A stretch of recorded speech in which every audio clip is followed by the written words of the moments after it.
Hola chicos y chicas, sean todos ustedes bienvenidos a la sesión del día de hoy de soluciones químicas. A todos y a cada uno de ustedes les envío un abrazo gigante y la mayor energía para el día de hoy.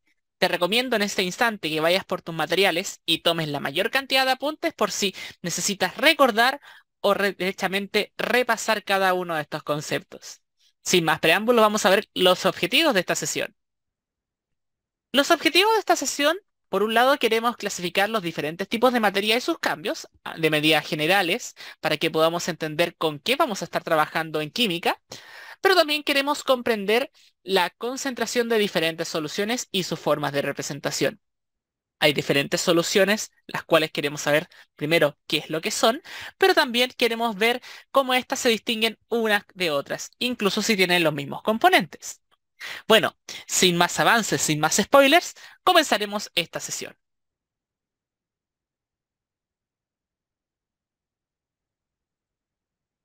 Primero que todo vamos a partir con los tipos de sustancias que existen en la naturaleza, las cuales existen en dos grandes grupos. El primer grupo que estudiaremos en este momento son las sustancias puras. ¿Qué es una sustancia pura? Una sustancia pura es aquella sustancia la cual está definida de manera constante por un solo tipo de componente. Una sustancia pura puede ser un elemento químico o un compuesto. Veremos la diferencia a continuación. Un elemento químico corresponde a aquellos componentes que son de la tabla periódica. Estos componentes de la tabla periódica están compuestos, valga la redundancia, por un solo tipo de átomo, el cual es en este caso, un ejemplo, el caso del hidrógeno, el nitrógeno, el flúor o el oxígeno. Es importante entender de que tiene que ser un solo tipo de átomo para que sea un elemento químico. Ahora, si dos o más elementos químicos están unidos entre sí, ya pasamos a denominarlos compuestos químicos, tales como lo que pasa con el H2O, el agua, el NH3, el amoníaco, que usualmente algunas personas ocupan para teñirse el pelo, y también el CH4, que es el metano, uno de los principales gases contaminantes que existe hoy en día. Entonces ahí tenemos claramente definido el concepto de elemento y compuesto. Pero ahí tenemos ejemplificado un caso problema que es el que no hemos mencionado, que es la situación de componentes que están formados por dos o más átomos, pero que sean, en este caso, de la misma especie, como el caso del ozono que tenemos aquí encapsulado en este cuadrito. Al igual como el ozono, existen otras sustancias tales como el O2, el Cl2, el H2 y otros componentes que están formados por un mismo tipo de átomos, pero que son dos o más especies juntas. Entonces ahí te quiero plantear la siguiente pregunta. ¿A estos grupos, a este tipo de sustancias, los clasificarías tú como elemento o como compuesto? Pausa este video y reflexiónalo un momento. Luego comparamos tu apreciación con la que tenemos formalmente en química. Te espero. ¿Lo tienes? Perfecto. Entonces, daremos la descripción. Si dijiste que tiene que ser en este caso un compuesto, porque son dos o más elementos químicos unidos, aunque sea el mismo elemento que está unido dos o más veces, puedo coincidir contigo en ese aspecto. No hay ningún argumento en contra para poder decirte que efectivamente eso sería un compuesto. Pero ojo, si dijiste que puede ser un elemento, no es que esté errado en ese concepto, puesto que depende previamente de lo que te dijeron en clases en tu colegio, acorde a la descripción de elemento o de compuesto. Verás, hay algunos libros de química que te mencionan que este tipo de sustancias son elementos químicos y otros libros que te mencionan que son compuestos. Ambos libros son de bases sumamente legítimas y consensuadas por toda la comunidad científica. Por tanto, solamente para llegar a un acuerdo y no tener más confusiones en este tipo de sustancias, a este tipo de sustancias, como el caso del ozono, el O2, el Cl2 y todas ellas especies en las cuales el mismo elemento se repite dos o más veces y solamente está ese átomo repetido, los vamos a denominar como compuestos. ¿Con qué fin? Con el fin de que podamos recordar más fácilmente que los elementos son principalmente los componentes de la tabla periódica. Te lo dejaré expuesto de otra manera para que te quede aún más claro. En otras palabras, te estamos mencionando lo siguiente. Aquí a continuación te estamos mostrando una tabla periódica, la cual posee 118 elementos los cuales han sido descubiertos o sintetizados por la humanidad hasta el día de hoy. Cualquiera de estas especies que está ubicada aquí en esta tabla periódica, tú las puedes denominar como elementos químicos, tales como el wolframio o tungsteno que está mencionado acá, que es el metal más resistente de la Tierra que se ocupa para las ampolletas, o tal vez que las conozcas como bombillas eléctricas, el caso del galio, el caso del antimonio, el azufre o cualquiera de estas especies que encuentres a continuación, incluido el plutonio. Si dos o más de estas especies se juntan para formar un enlace, ya las vamos a denominar compuesto químico. De esta forma, se te va a hacer más fácil describir cuando tienes un elemento químico y cuando tienes un compuesto. Teniendo esto claro, continuaremos describiendo los tipos de sustancias que existen en la naturaleza. El segundo tipo de sustancias que existen corresponden a las mezclas. Las mezclas son producto de una combinación la cual no es exacta ni constante de dos o más sustancias, que, ojo, no reaccionan entre sí. Eso es importante describirlo y destacarlo para más adelante. Pero, a grandes rasgos, entender de que en una mezcla no hay reacción química. Es solamente un cambio físico. Ahí nos muestran a continuación ejemplos de tipos de mezclas. Quizás en educación básica tuviste en algún momento la diferencia entre lo que es una mezcla homogénea, como el ejemplo que está en la parte inferior, de azúcar con agua, y una mezcla heterogénea, la cual tú tienes en este caso la mezcla de agua con tierra que aparece en esa imagen. Una mezcla heterogénea a grandes rasgos nos permite identificar a simple vista dónde están los componentes que la forman. Por ello, la mezcla de agua con tierra, donde podemos distinguir dónde está la tierra o dónde está el agua. Mientras que en una mezcla homogénea, una vez de que están mezcladas, es imposible poder detectar dónde están. Nosotros estamos rodeados de mezcla de nuestro alrededor, incluido esa sabrosa pizza que está en nuestra esquina. Esta mezcla podría denominarse como mezcla heterogénea, puesto de que nosotros logramos observar dónde está la masa, dónde está el queso, dónde están esos pepperonis que le dan un sabor exquisito. Pero también tenemos mezclas homogéneas, como el caso del aire, el cual esta chica que está en la parte inferior está inhalando y respirando a cada momento, al igual que ustedes detrás de la pantalla donde están visualizando este video. ¿A qué voy con estos ejemplos en particular? En que ustedes se mentalicen que las mezclas no necesariamente sean en estado líquido, sino que también pueden estar en estado sólido, como el caso de la pizza, o en estado gaseoso, como el aire. Acá tenemos más descritas a grandes rasgos lo que son las mezclas homogéneas y heterogéneas. Dentro de los aspectos más importantes a describir es que en las mezclas homogéneas no son identificables sus componentes a simple vista, como ya le hemos comentado, pero además son totalmente uniformes. Quizás habrás visto en algunos envases de jugo o leche o algún líquido que tú estés por consumir que te menciona explícitamente agítese antes de consumir. Lo que dice el envase no es de que tú tengas que moverte de un lado hacia otro para poder hacer de que el producto tenga un buen sabor. No, lo único que está describiéndote es que debes agitar el envase para poder mezclar lo que está en el interior de ella. ¿Para qué? Para que los componentes que están dentro de ella queden de manera uniformemente distribuidas. Eso quiere decir de que no te va a quedar el concho de la solución o más azucarado en la parte inferior, sino que va a quedar del mismo sabor en todas partes del recipiente. Por eso se nos sugiere eso en esos envases.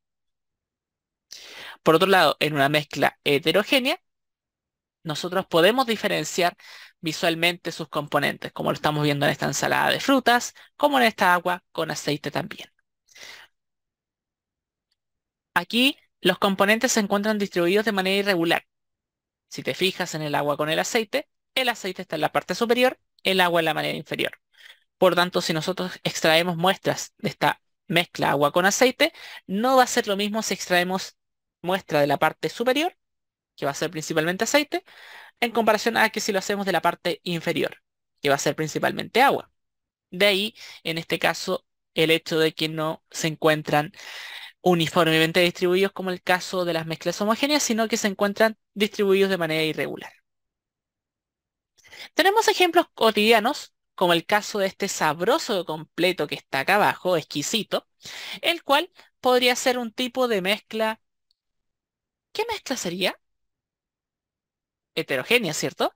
Sí, porque logras visualizar el pan, la vienesa, la mostaza y el otro componente que logramos observar en la imagen que no logramos distinguir bien, que posiblemente sea tocino. Te pregunto en este caso, ¿qué pasa con la bebida azucarada que está en la otra esquina? ¿Qué piensas de ella? ¿Será una mezcla homogénea o heterogénea? Pausa este video y piénsalo. Respóndelo y luego le das play. Te espero. Si dijiste que es una mezcla homogénea, yo podría coincidir contigo, puesto de que efectivamente esa bebida azucarada tiene colorante, tiene azúcar y tiene otros componentes como el mismo ácido fosfórico que la hace tal cual a esta bebida de cola. No sabemos de qué marca es, aunque seguramente en su mente ya se mentalizan qué bebida podría ser eventualmente. Sin embargo, quizás mencionaste de que puede ser una mezcla heterogénea. Todo depende del argumento que estés dando, porque si lo mencionas por el hecho de los hielos y las burbujas que aparecen en esta bebida, efectivamente podría conseguir contigo que es una mezcla heterogénea por esos argumentos. Los cubitos de hielo se logran ver la diferencia con la bebida azucarada y las burbujas que logramos observar en esta bebida, nosotros podemos distinguir de que es agua carbonatada, H2CO3, la cual está convirtiéndose en CO2 que quiere salir a la superficie. Entonces, dependiendo el argumento, en algunos casos se puede describir como una mezcla u otra, pero no dejando de lado el hecho de que podamos entender claramente cuál es la diferencia entre ambas. Acá tenemos más diferencias entre cada una de estas mezclas, las cuales incluso se pueden describir en cuanto a lo que son soluciones, coloides y suspensiones, pero para que no te confundas con ello, simplemente debes entender de que en una solución, tamaño de las partículas son muy pequeñas, como el caso de el agua con azúcar o la salmuera. En los coloides son tamaños de partículas medianas y que hace que estas mezclas sean irregulares, como el caso de el humo que puede estar mezclado con aire en alguna habitación, merengue, mayonesa, crema de afeitar, entre otros.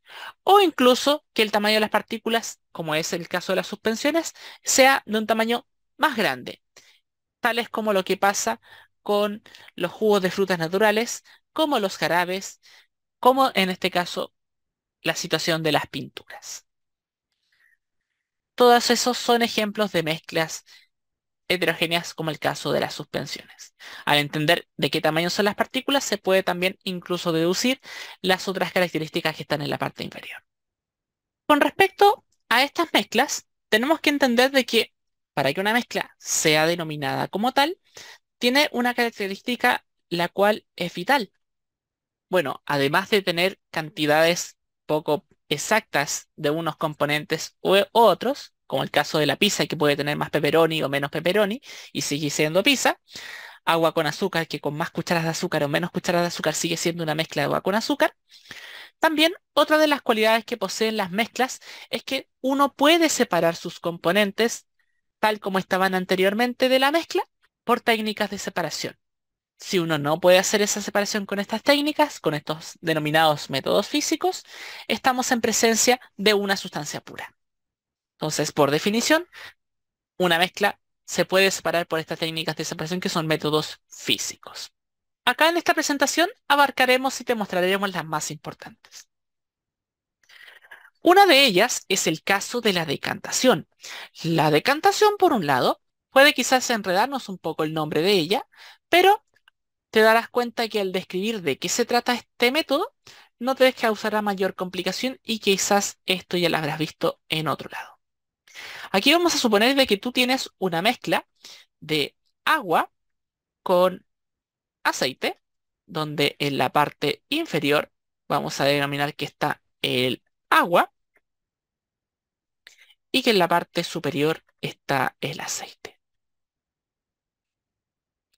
De esta forma, vamos a suponer de que en este recipiente tenemos dicha mezcla. Ahí tenemos agua y aceite. Y dejaremos establecido de que el agua es el que está en la parte inferior porque es más denso y el aceite está en la parte superior porque es menos denso. Ahí estamos. En algunas mezclas ocurre precisamente un hecho tal como lo que estamos visualizando en ese embudo. Sin embargo, por más de que lo tengamos en esa situación, nosotros podemos separarlo por este método de decantación. ¿En qué consiste este método? Consiste en adicionar este tipo de componentes en un recipiente, el cual tenga la cualidad que en la parte inferior posea una llave de paso. ¿Para qué queremos esto? Puesto de que por diferencia de densidad, el componente más denso va a estar en la parte inferior y el menos denso en la parte superior, nos bastaría, una vez de que estén ellos separados en el embudo o en el recipiente, abrir la llave de paso.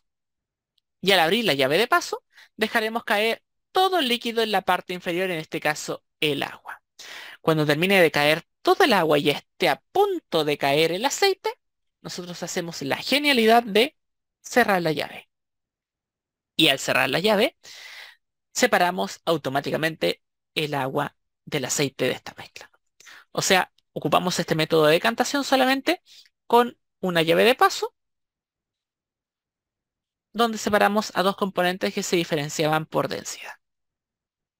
Quizás estás pensando de que este tipo de situaciones jamás las has visto en ningún lugar, pero yo te digo que tal vez eso no sea cierto del todo, porque es posible que en un pub, que en algún restaurante o que en alguna celebración, incluso en un matrimonio, tú hayas visto estos envases, donde los cuales tú puedes ver de que en la parte inferior puede estar el jugo o la bebida y en la parte superior puede estar la fruta, puede estar en este caso hielo o algún otro componente.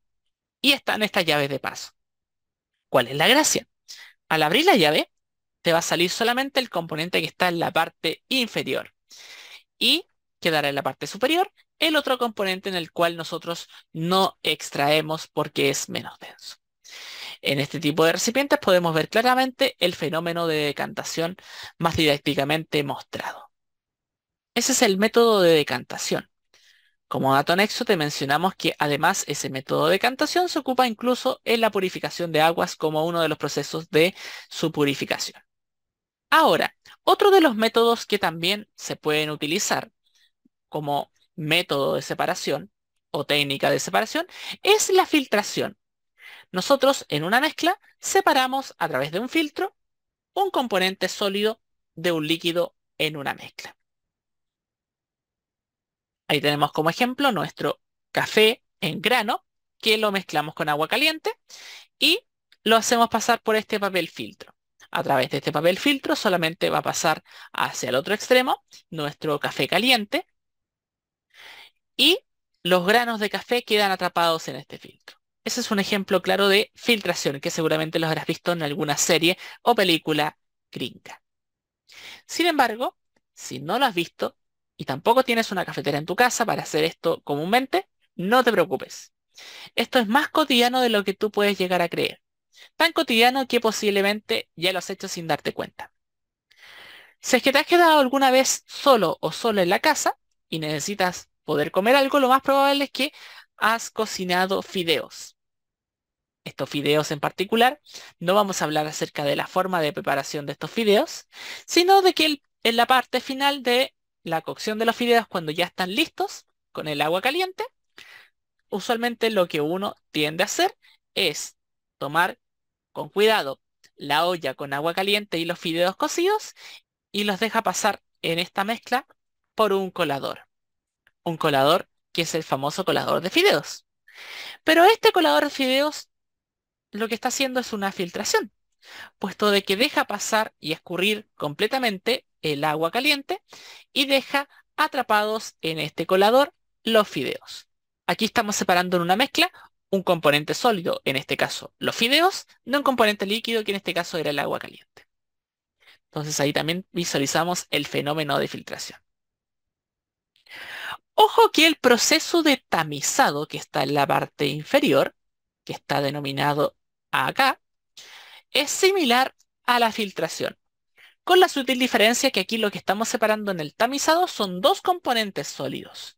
En la filtración, en contraparte, era la separación de un sólido de un líquido.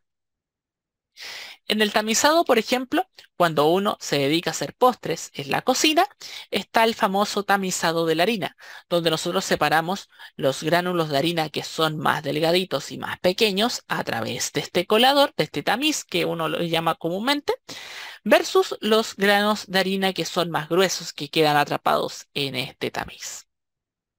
La diferencia es lo que nosotros estamos filtrando. De hecho, otro posible ejemplo que podríamos incluso hacer en nuestra casa es robar el colador a nuestro abuelito o abuelita que está en la casa y usarlo para separar una mezcla de arena con piedras. Nos va a costar un poco más hacer que la arena pase a través de este colador, pero las piedras van a quedar atrapadas en este colador. Te recomiendo, eso sí, que una vez de que utilices esto, si es que lo vas a hacer, limpies muy bien el colador para que tu abuelita no te rete, puesto que las abuelitas retan muy fuerte. Así que para que tengas precaución con eso. Otra de las técnicas de separación de mezclas que también existen es el fenómeno de evaporación, en el cual seguramente ya al escuchar su nombre entiendes de qué se trata el proceso porque también lo has escuchado en básica. Si hoy día estás bloqueado totalmente de lo que era ese proceso de evaporación, no te preocupes, aquí te lo vamos a recordar. Una mezcla se le aplica calor a tal punto de que uno de sus componentes alcanza su punto de ebullición. En otras palabras, la solución aparecen burbujas en ella. Y si se continúa a esa temperatura, este componente que alcanzó esa temperatura máxima, que sería su punto de ebullición que aparece en las burbujas, va a comenzar a bajar su nivel de líquido. Lo que estamos visualizando ahí es que está ocurriendo un proceso de evaporación, puesto de que este líquido, que es el componente que tiene el punto de ebullición más bajo, pasa de estado líquido a estado gaseoso. Ese es el fenómeno de evaporación. A una mezcla que tú aplicas calor, hace de que uno de sus componentes, el que tenga el punto de ebullición más bajo, pase de estado líquido a gaseoso y se separe de la mezcla. Usualmente puede ser el agua, puesto de que en comparación a las sales, que puede, por ejemplo, ser una mezcla de agua salada, agua de mar, y empezamos a calentar esta mezcla, llegado a los 100 grados Celsius, el agua pasa de estado líquido a estado gaseoso y las sales del agua de mar quedan en el fondo del recipiente. Entonces, ese es el fenómeno de evaporación. Eso si quisiéramos separar los componentes sólidos del líquido y olvidarnos del líquido. Sin embargo, quizás eso no sea tan conveniente realizarlo si es que estamos varados en una isla desierta y necesitamos sí o sí buscar una fuente de agua para poder consumir. Lo que podríamos hacer en ese caso extremo es buscar los materiales rudimentarios que tengamos a disposición para hacer un ensamblaje para hacer el proceso de destilación. ¿En qué consiste la destilación? Bueno, consiste en la misma evaporación que hicimos anteriormente y mostramos, pero que además, luego de que evaporamos este componente, luego le aplicamos una condensación. Te lo explicaremos a continuación. Imagina de que en este balón o en este recipiente que estamos calentando, tenemos agua de mar. ¿Qué va a pasar? A los 100 grados Celsius, el agua alcanza su punto de ebullición y va a pasar de estado líquido a estado gaseoso, al igual que en la evaporación. Hasta ahí, nada nuevo, pero hay un pequeño detalle. Cuando el vapor de agua quiera salir de este recipiente, se va a encontrar que en la parte superior hay un tapón, el cual le impide su salida. Por lo tanto, no puede salir al menos por ese lugar. La única ruta que puede tomar este vapor de agua para salir es a través de este circuito que está en diagonal hacia abajo. Y por ahí va a transcurrir y va a movilizarse el vapor de agua. El detalle es que a través de ese circuito se va a estar aplicando un condensador, que no es otra cosa más que agua fría que circula alrededor de este circuito. Este vapor de agua se enfríe lo más rápidamente para que este vapor que está en estado gaseoso pase a estado líquido que tenemos aquí a continuación. En otras palabras, aquí tenemos agua que de alguna forma podemos decir que está purificada en comparación al agua de mar que teníamos en un inicio. Esa es la famosa agua destilada. Quizás has escuchado el concepto porque tu padre o tu madre tendrán un balón de agua destilada para ocuparlo de vez en cuando en el motor de su auto. Muy interesante, ¿no? Quizás también has escuchado el concepto de destilación o destilado en otro lugar. ¿Te hace ruido la palabra de algún otro contexto? Quizás piensas en la destilación del petróleo, que una vez de que uno extrae el petróleo de las profundidades de la tierra, uno puede hacer el proceso de destilación y a partir del petróleo poder obtener 1001 componentes posibles, de los cuales pueden ser desde gas natural, gas butano y propano que se ocupa para los balones de gas, gasolina para automóviles, diésel, gasolina parafina para calefacción, otro tipo de gasolina que es para aviones o barcos, lubricantes, cremas, plásticos, asfalto, etcétera. O tal vez quizás lo has escuchado de algunos licores que consumen los adultos, tales como los destilados.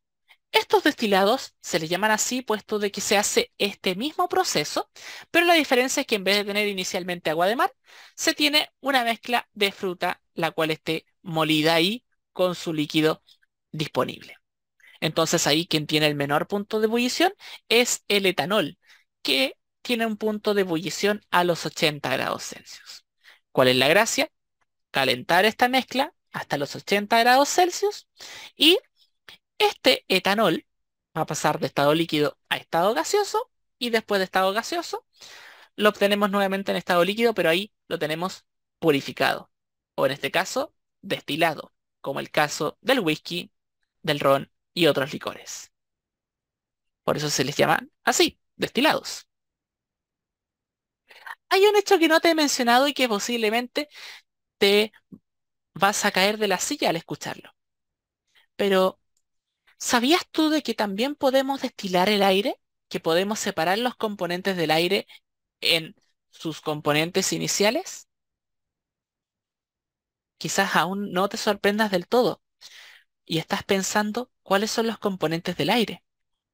Recuerda que los componentes del aire son nitrógeno molecular N2, oxígeno O2 que respiramos, vapor de agua, argón, CO2, entre otros componentes. Lo que hacen algunas empresas es recolectar este aire y hacer el proceso de destilación a temperaturas bajo cero, con el fin de que el aire esté en estado líquido y se aplica este proceso. Primero, ebullición hasta que podamos evaporar uno de los componentes y después lo enfriamos nuevamente. Y de esta forma podemos recolectar cada uno de los componentes del aire, tales como el N2, nitrógeno molecular, gas que no reacciona fácilmente y que se ocupa incluso en las bolsas de aire que tienen los automóviles, pero también se ocupa en varios experimentos o incluso para elaborar algunos alimentos. El O2, que se ocupa principalmente en hospitales, las personas que necesitan tanques de oxígeno para poder respirar, o los buzos también ocupan este oxígeno. CO2, que es el famoso hielo seco que ocupan incluso algunos músicos para poder desplegarlo, al menos sus ayudantes, mientras el guitarrista está tocando un solo muy intenso y aparece una nube blanca alrededor. Eso no aparece mágicamente porque el solo de guitarra está muy intenso, sino que aparece por esta adición de hielo seco en el escenario, que nosotros vemos como humo blanco, puesto de que este sólido pasa de estado sólido a estado gaseoso rápidamente. Y así otros componentes que se pueden obtener del aire. Literalmente lo que hace estas empresas es obtener dinero del aire. Una vez de que ya nosotros conocemos las mezclas, entre ellas que están las soluciones, nosotros queremos describir lo que es una solución, o mejor dicho, el concepto concentración en una solución. Una solución es aquella que posee dos componentes, un soluto y un solvente, las cuales son de tamaños de partículas muy pequeñas, sobre todo el caso del soluto. Recordemos que el caso de agua con sal o agua con azúcar son ejemplos de soluciones. Ahora, tenemos que entender que el soluto siempre va a ser el componente que está en menor cantidad en una solución y el solvente el componente que está en mayor cantidad. Y soluto más solvente nos da la solución. Si hacemos un jugo en polvo que mezclamos con agua y tenemos nuestro jugo preparado para la hora de almuerzo, el soluto sería el jugo en polvo, que es el componente que tú adicionas en menor cantidad. Y el solvente, el agua que estaba en el jarrón para poder hacer este jugo en polvo para el almuerzo. Así funciona con cada una de las mezclas en cuestión, con cada una de las soluciones. Soluto el que está en menor cantidad, solvente el que está en mayor cantidad. Y toda la mezcla junta es una solución. Ahora, estas soluciones pueden tener más concentración o menos concentración. Quizás el término concentración te da susto, pero piensa en este mismo jugo en polvo, más concentrado o menos concentrado. Es lo mismo que si adicionas un sobre de jugo en polvo en un vaso, en una botella o en una piscina. ¿Sabrá del mismo sabor? No, ¿verdad?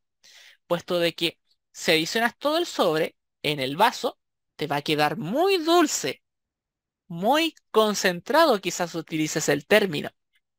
O sea, la cantidad de moléculas que van a haber de jugo van a estar distribuidas en muy poca agua, en muy poco solvente.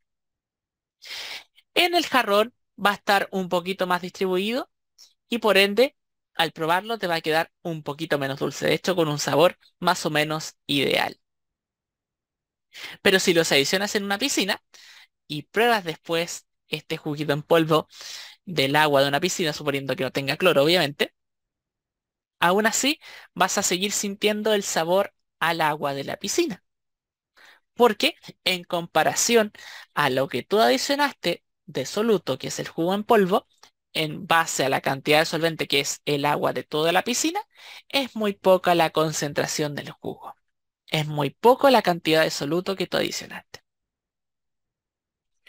También podemos jugar en que distintos jarrones de agua adiciones la mitad de un sobre, el sobre entero o 50 sobres de jugo. El sabor del jugo en cada uno de los jarrones va a ser el mismo, ¿no, verdad? En la mitad, en el jarrón donde adiciones la mitad del jugo del sobre, te va a quedar más desabrido, o sea, menos concentrado. Un sobre y un jarrón de agua, concentración ideal, sabor y dulzor preciso. Y derechamente en el jarrón donde adicionaste los 50 sobres de jugo, qué desperdicio de sobres de jugo a todo esto, adicionaste tanto jugo que te va a quedar extremadamente dulce ese jarrón, extremadamente concentrado. Ahora, ¿por qué denominamos el concepto concentración en estas soluciones y no simplemente decimos el dulzor de las soluciones? Simple. No todas las soluciones las puedes consumir para probar qué tan dulces son. Imagina que tienes que describir si una solución de ácido sulfúrico está más concentrada o menos concentrada. Si quisieras saber que está más o menos concentrada, tú no puedes probarla siquiera porque te derretiría la lengua. Entonces no sería conveniente ocupar el concepto de dulzor, sino que ocupamos el término concentración. Y que se necesita el concepto, estás viendo la descripción de el concepto de concentración desde un inicio en esta diapositiva. Corresponde a la proporción que existe entre un soluto y un solvente en una solución. Te recomiendo que esto lo anotes textual a cómo está esta diapositiva y que describas en la parte inferior de tus apuntes estos ejemplos que recién te mencionamos con el juego de las concentraciones. Pausa este video, rebobina este video si es necesario a la escena donde comenzamos en esta diapositiva si es necesario, las veces que sea necesario para esto entenderlo al revés y al derecho. Ojo, si entiendes bien esta diapositiva, vas a entender muy bien todo lo que viene hacia adelante. Esta es la diapositiva más importante del día de hoy. Te doy un instante para que pauses el video y tomes apuntes de esto. ¿Lo tienes? Perfecto. Recuerda, soluto más solvente te da la solución completa.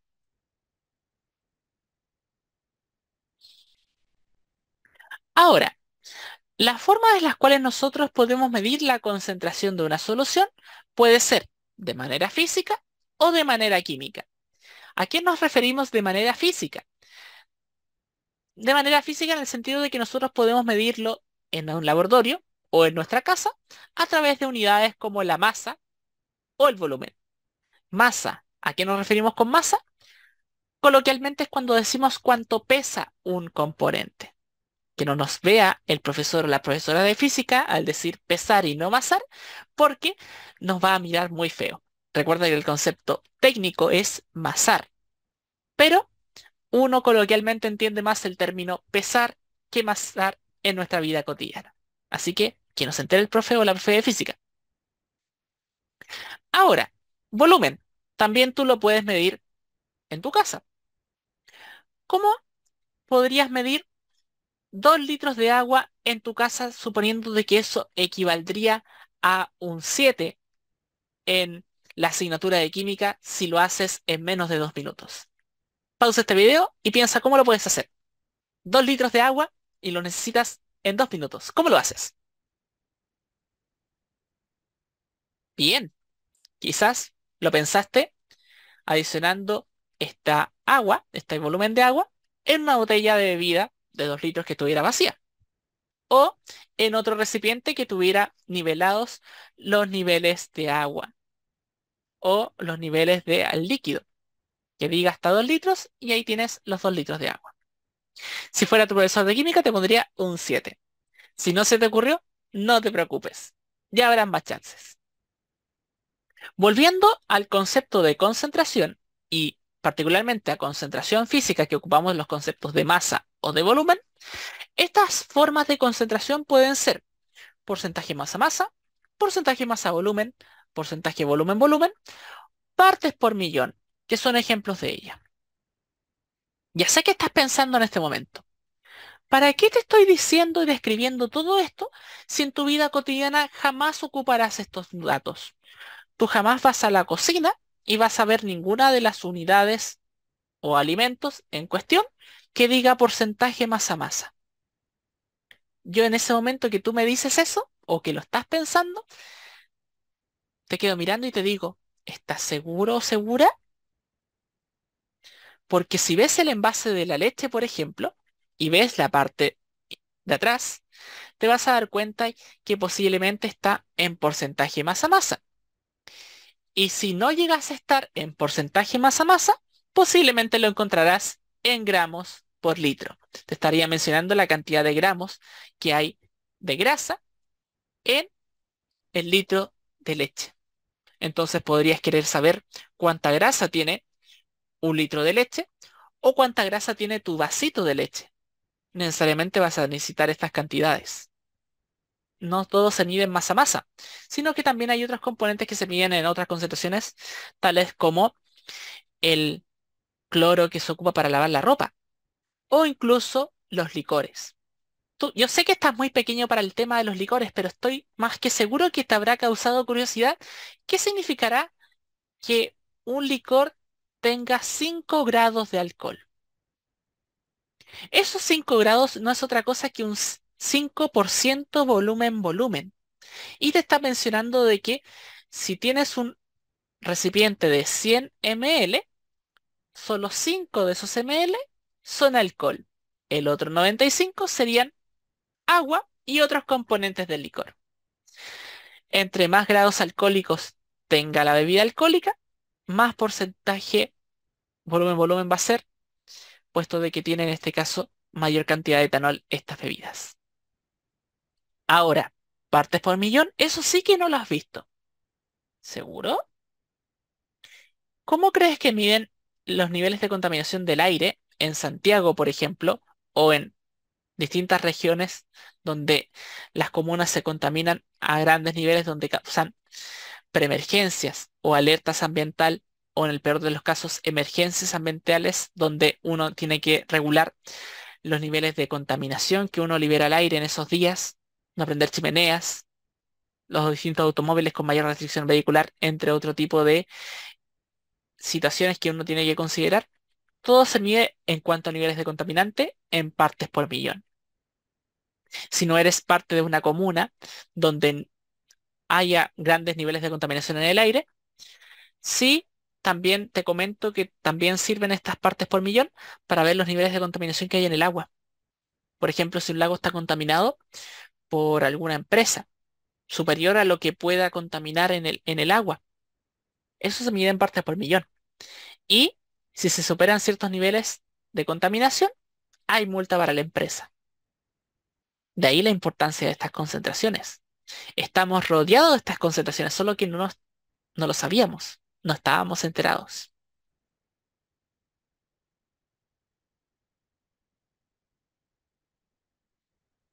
Pero en estricto rigor, los químicos también lo podemos medir de manera más precisa en términos de concentraciones químicas. Esto principalmente para los que trabajamos en ciencias, porque al final nosotros necesitamos concentraciones químicas para poder embotellar distintos envases, tales como algunos ácidos o algunos componentes de otro tipo, solventes, o incluso otros componentes que pueden estar en nuestra vida cotidiana. Para este tipo de sustancias se ocupan las concentraciones químicas tales como molaridad, fracción molar, en- que son los principales para este tipo de concentraciones químicas. Todas y cada una de ellas ocupan el concepto de unidad química mol, que si no lo recuerdas, te comento que mol es la unidad básica que se ocupa en química para medir todo. Y recuerda que un mol de sustancia equivale a cierta cantidad de átomos o moléculas. ¿Te acuerdas a cuántos átomos o moléculas representa un mol de sustancia? Exacto. 6,02 por 10 elevado a 23.